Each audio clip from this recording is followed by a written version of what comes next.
नमस्ते दोस्तों। आज हम आपके सामने यह बताने वाले हैं कि परम पिता परमात्मा ने यहाँ इस संसार में दो वर्गों में बांटा है। एक सामान्य वर्ग और दूसरा नैमित्तिक वर्ग। सामान्य वर्ग में वो प्राणी आते हैं जो अपने आप ही जीने के लिए ज्ञान स्वाभाविक प्राप्त होता है।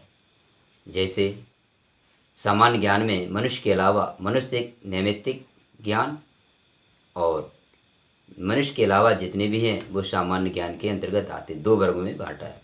परमपिता परमात्मा ने इस सृष्टि को दो वर्गों में विभाजित किया है, दो वर्गों में बांटा है, एक नैमित्तिक ज्ञान और एक साधारण ज्ञान। नैमित्तिक ज्ञान के अंदर केवल मनुष्य आता है, मनुष्य नैमित्तिक ज्ञान के अंतर्गत आता है और मनुष्य के अलावा जितनी भी योनियाँ हैं संसार में वो सभी सामान्य योनि में आ जाते हैं, उन्हें सामान्य वर्ग में रखा गया है।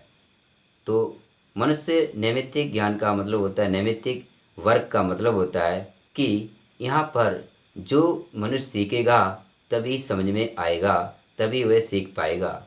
जो नहीं सीख पाएगा उसे समझ में नहीं आएगा।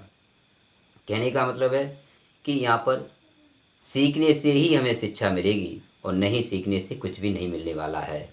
जैसे उदाहरण के तौर पे यदि हम स्कूल में जाएं, पढ़ाई के लिए सीखें, कुछ सीख लें, तभी सीखेंगे तभी मुझे समझ में आएगा और नहीं सीखें तो मैं कुछ भी नहीं सीख पाएंगे। उसे रखा गया है नैमित्तिक ज्ञान में अंतर्गत, नैमित्तिक वर्ग के अंतर्गत। और मनुष्य के अलावा जितने भी इस संसार में जीव प्राणी हैं वह ऑटोमेटिक अर्थात जिसे कह सकते हैं स्वाभाविक ज्ञान दिया हुआ है परमात्मा ने। जैसे गाय का उदाहरण ले लो, गाय है, गाय का बछड़ा जैसे जन्म लेता है तो 2-1 घंटे बाद मुश्किल से करते हैं वो चलने फिरने लगता है, दौड़ने लगता है, धीरे धीरे उछलने कूदने लगता है और 2-3 दिन में तो वो चलना अच्छी तरह आ जाता है और 8-10 दिन में तो वह दौड़ भी करता है। कहने का मतलब है कि उसे बहुत जल्दी ही बिना सिखाए अपने आप स्वाभाविक तौर पे सीख जाता है अपने आप। और मनुष्य का पुत्र देख लो, अगर उसे कुछ बोलना भी उसके सामने न बोला जाए तो वह कुछ भी नहीं सीख सकता है। अब देखो, एक मुझे बात याद आ रही है, वह आपके सामने प्रस्तुत करने जा रहा हूँ। सिकंदर था, ये मुसलमान जो सिकंदर था ये सभी जानते हैं, वो अकबर एक राजा था। ये मुस्लिम राजा था जो कि भारत पर राज करता रहा। यह एक बार इन्होंने ऋषि मुनि किसी से सुना रखा था कि सीखने से ही कुछ आता, न सीखने से कुछ नहीं आता है। तो अकबर ने 100 बच्चों पर यह प्रैक्टिकल किया।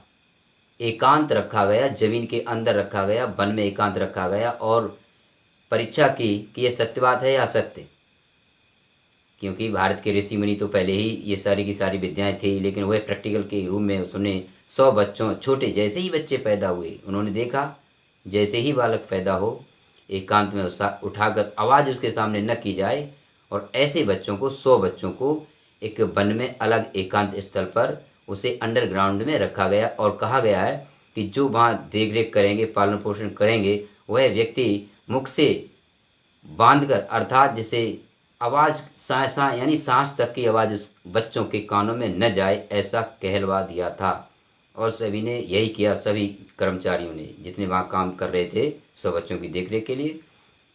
न तो कोई बाड़ी की जाए, न अपनी मुंह की सांसाई आवाज़ तक न जाए, इस तरह से रहा करते थे। और 100 बच्चों का वहाँ पर अंडरग्राउंड में यह प्रयोगशाला अपनाई। जब वो 25 साल के हो गए, ऐसे देखरेख करते रहे। 25 साल होने के बाद अकबर ने दरबार में बुलवाए तो स्पष्ट हो गया है कि वह 25 साल के बाद भी उन बालकों ने बोलना, रोना, हंसना कुछ नहीं सीख पाया। बोलना भी नहीं आ पाया, चलना भी नहीं सीख पाया, रोना ये कुछ नहीं सीख पाया।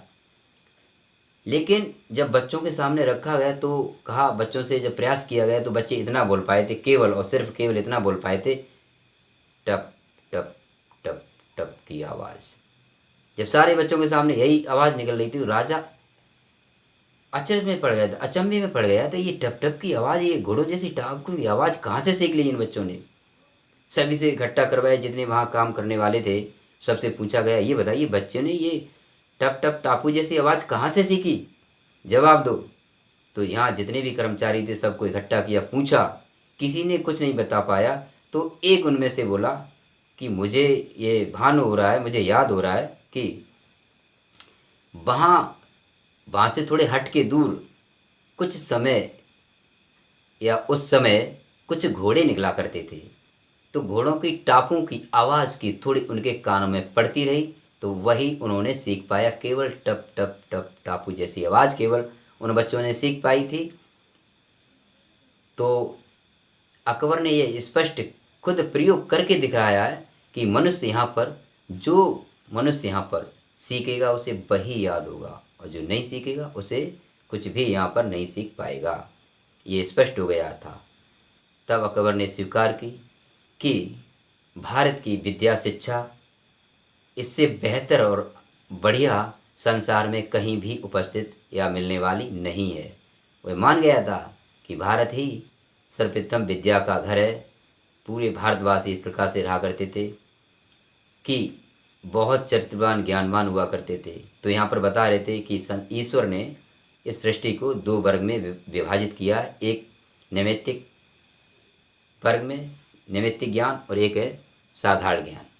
साधारण ज्ञान पशु पक्षी को हुआ करता है, जो स्वतः ही अपने आप परमात्मा ने इसके अंदर इतना ज्ञान दे दिया है कि चलना फिरना, खाना पीना, बोलना, अपनी आवाज़ को निकालना, इतना तो उन्हें स्वाभाविक रूप से ज्ञान दिया हुआ है। जबकि मनुष्य को ऐसा कुछ नहीं।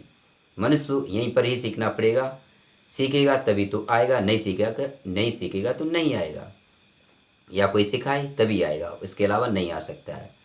जैसे मनुष्य का बालक 25 या 30 साल का भी हो जाए, उसे तैरना नहीं आए, उसे उठा के गड्ढे में फेंक दो, वह तैरना नहीं आएगा, उसी गड्ढे में उछल फिसल के मर ही जाएगा, निकल नहीं पाएगा, क्योंकि उन्होंने सीखा ही नहीं।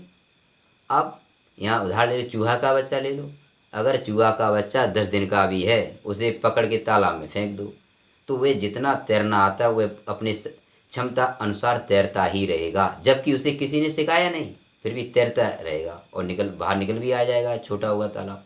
और मनुष्य का बच्चा क्या बुढ़ा तक हो जाए या जवान हो जाए, कुछ भी हो जाए, उसे तैरना नहीं आएगा तो वह नहीं आएगा, सीख ही नहीं पाएगा। इसलिए परमात्मा के द्वारा ये हमको ये अमूल्य शरीर मिला है। शरीर इसलिए मिला है कि यहाँ पर सीखो, आगे बढ़ो, उन्नति का साधन है। शरीर एक साधन है जिसके माध्यम से हम आत्मिक और परमात्मिक और प्रकृति तीनों के बारे में अच्छी तरह से ज्ञान प्राप्त करके अपने जीवन को परम लक्ष्य को प्राप्त किया जा सकता है।